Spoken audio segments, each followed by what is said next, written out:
Definitely a 1950. It does have some circulation wear. Please be the Denver.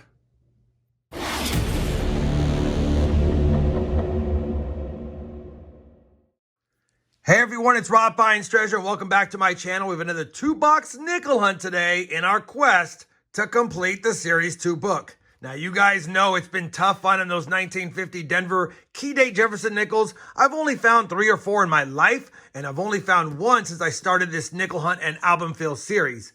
That being said, this is episode number 138 overall, and it's boxes 139 and 140 for the Series 2 album. Now, we haven't been able to find that 50D, but we're still missing 4 nickels for the Series 3 Side Finds book, and I'm hoping if we can't find that today, can we get 1 more slaughter for this top book. For now, we're going to slide these out of the way and get right to the hunt. I had to crack the top of this box to make sure we had circulated nickels, and we do. And of course, I can see from the holes in the bottom of this box, they are circulated nickels. So we definitely have a 2-box hunt today. Now, I'll be using my nickel coin hunts mat because while I'm looking for that key date Jefferson nickel, I'll be keeping my eye out for any other better dates, any double die varieties, RPMs, and miscellaneous varieties, some buffalo nickels, V nickels, proofs, you name it, our eyes will be peeled. Now, typically I like to open these boxes live, but I see here I have it reversed. I didn't put the writing on the right side. So let me go ahead and crack open this box really quick, and then we'll take a look at the top side together. All right, I got it started. Figured we'd finish it live. Let's take a quick peek here. Definitely have our fair share of the older Jefferson designs, so that's a good sign. Hopefully it means there's some good stuff inside. I'm going to get right to the hunt, and obviously as soon as I have finds, I'll bring you guys back in for a look at them. Our first early Jefferson nickel comes in roll number 4 of the hunt, and it's going to be a 1940 Denver. I'll point out we also grabbed a 2000 Canadian nickel.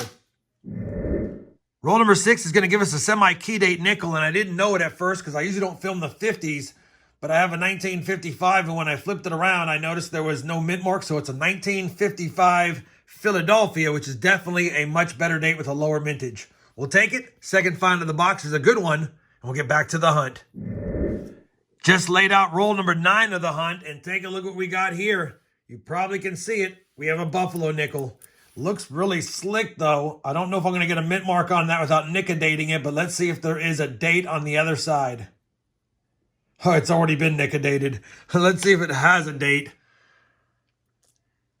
You know what? I can't make out a date there. It looks like it's been nickodated before, obviously. And let's see if we can see if there's a mint mark as well. Can't tell. I mean, I could try to nickodate it again to get a date off it since it's already been nickodated, but typically once they've been nickodated once, you don't get anything else the second time later on down the road. But since it's already highly damaged and we don't know if there's a mint mark, let's go ahead and do it. I'll be right back to see what it is. Went ahead and applied the nickodate to both the obverse and the reverse. It's definitely going to be a Philadelphia, and I don't think you guys are going to be able to tell, but I looked at it under the loop, and it looks like it's a 1920. You might be able to make out that 20 right there. I don't know. But either way, it's a really damaged, double nickodated 1920 Philadelphia. Common buffalo nickel in terrible shape, but still a buffalo nickel nonetheless in roll number 9. Roll number 11 is going to give us a little bit of silver because I just laid it out and I noticed we had a green edge. I should have filmed it in the roll, but I didn't. But I went ahead and took a peek anyway, and it's definitely going to be a silver war nickel. It's going to be a 1944 Denver. Wish it was the 43D, but the 44D is still a nice find nonetheless. And like I said earlier, it's silver. We'll take that. That's good for the jar. Don't think it'll upgrade. We got a buffalo and a silver nickel in the first 11 rolls. Roll number 14 is going to give us another Canadian nickel, and I don't normally fill them during the hunt, but it's a young head, so it's going to be 1964 or earlier. What year is it? And that one's going to be a 1956. We'll take that. I did see that we had an odd edge. Thought it might have just been damage at first, but it's definitely a Canadian nickel, and then I knew it was going to be an older one because of the shape of it, but we'll take it. 1956. That's 2 Canadian nickels already in the first 14 rolls as well. Roll number 15, we've got a pretty damaged 1948 nickel here from Philadelphia. Roll 17, our first nickel from 1947 is a Philadelphia. Roll number 37 of the box. Slide them down, And I see a 1950. I see a 1950. So no matter what, it's at least a semi-key. But is it the 50D? Holy cow. Let's take a look at it together.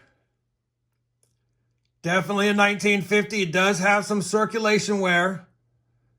Please be the Denver. And it's not. 1950 Philadelphia. Man. So close, yet so far. We'll put it on the board. It's our second semi-key date of the hunt. We're running out of rolls. Thought we might have had one. Let's get back to the hunt. Roll number 42.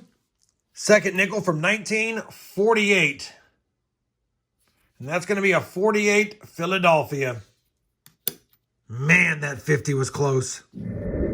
Roll number 43, our oldest Jefferson nickel of the hunt, and it's going to be a 1939. If it has a mint mark, it's a key date. And of course, it doesn't have the mint mark just like the 50, but let's just double check to see if it has any of that doubling for the DDR. I don't see it. It's definitely a Philadelphia mint, and I'll wait up to see if it's one of the Henning nickels. 1939, Philadelphia, 7 rolls left.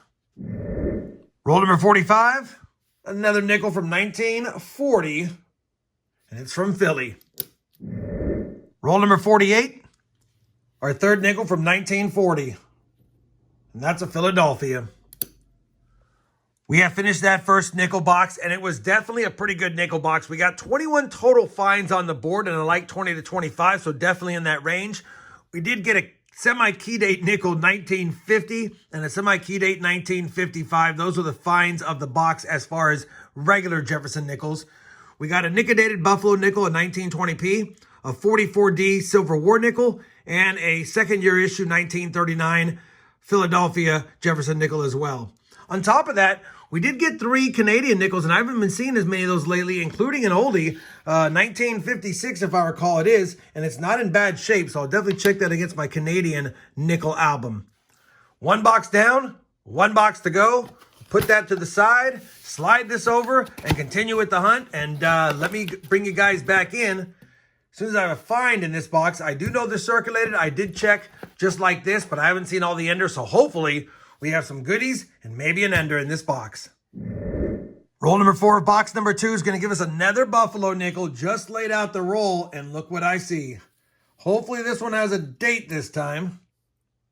And it does. 1935, Philadelphia. Second Buffalo nickel of the hunt. Roll number 76 of the 100 roll hunt. And we've got our first Jefferson nickel from 1946. And it's going to be a Philadelphia mint. Roll number 80. Buffalo nickel number 3. Looks heavily corroded. Might be able to get a date. I think I see a 28 on there. Let's check for a mint mark first. I think that's just damage there, but I'll have to double check it. I don't think that's a mint mark.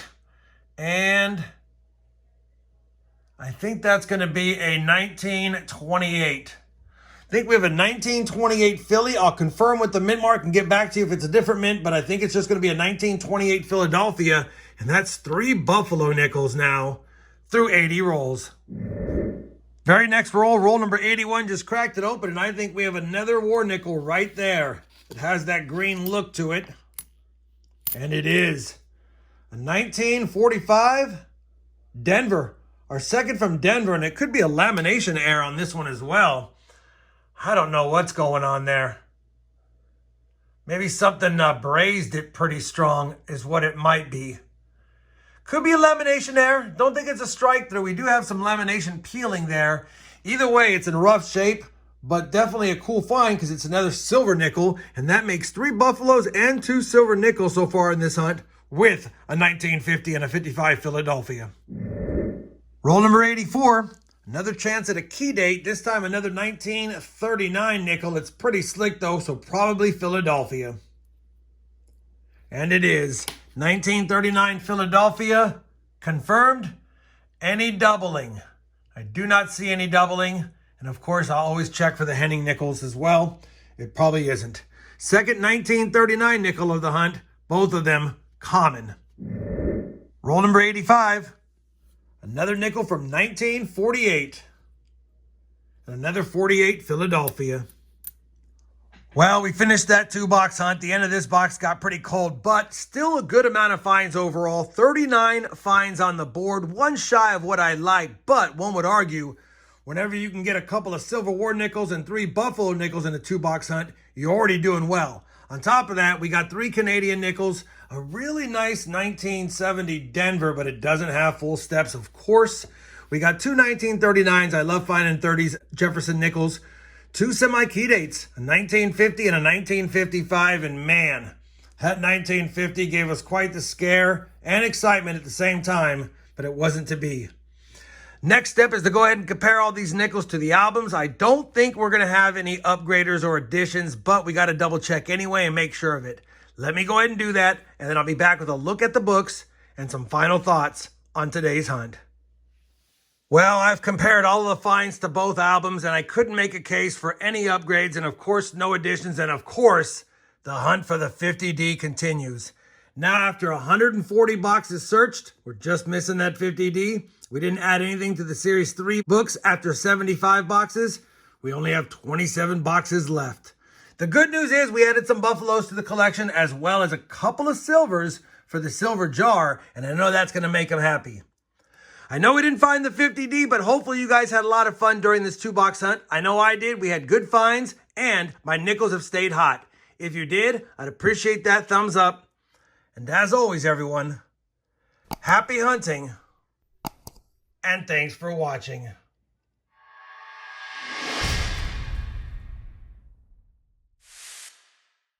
Silver Jar's been pretty hungry this year, but he'll definitely take a silver snack.